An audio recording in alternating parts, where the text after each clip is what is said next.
मिलती है। सबसे पहले वनवासी पहाड़ी या जंगली समाजों में जन्म होता है, जैसे नागा, संथाल, कुकी आदि। वहां जीवन साधारण होता है, धर्म का ज्ञान ज्यादा नहीं होता। फिर अधम जातियों में जन्म होता है, जहां वैदिक धर्म से वंचित रहना पड़ता है।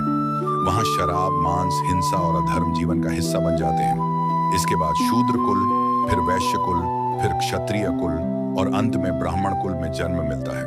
लेकिन ध्यान रहे, ब्राह्मण जन्म केवल एक बार मिलता है और ब्राह्मण वही कहलाता है जो आत्मज्ञान से युक्त हो, जिसने ब्रह्म को जाना हो, जिसने अपने जीवन को तप, संयम और सेवा में लगाया हो। अगर इस ब्राह्मण जन्म में भी जीवात्मा परमात्मा को नहीं पहचान पाती, तो उसे फिर से उसी 84 लाख योनियों के चक्र में भटकना पड़ेगा। याद रखो, यह जीवन बार बार नहीं मिलता, यह केवल पुण्य और भगवान की कृपा से ही मिलता है।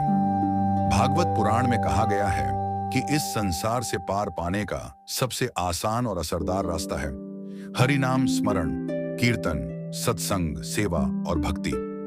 इन्हीं उपायों से आत्मा शुद्ध होती है और परमात्मा के चरणों में स्थान पाती है। हे मनुष्य, यह जीवन अनगिनत योनियों की पीड़ा सहने के बाद बड़ी मुश्किल से मिला है। इसे केवल खाने, सोने, धन कमाने और दिखावे में मत गंवाओ। यह जीवन एक परीक्षा है, एक सीढ़ी है जिससे ऊपर चढ़कर मोक्ष की ओर जाना है। जो इस जीवन में भी ईश्वर को नहीं पहचान पाया, उसे अगले जन्म में यह अवसर नहीं मिलेगा। इसलिए अपने जीवन को सार्थक बनाओ, प्रभु का नाम लो, सेवा करो, विनम्र रहो, अच्छे कर्म करो और इस दुर्लभ जन्म को भगवान के चरणों में समर्पित कर दो।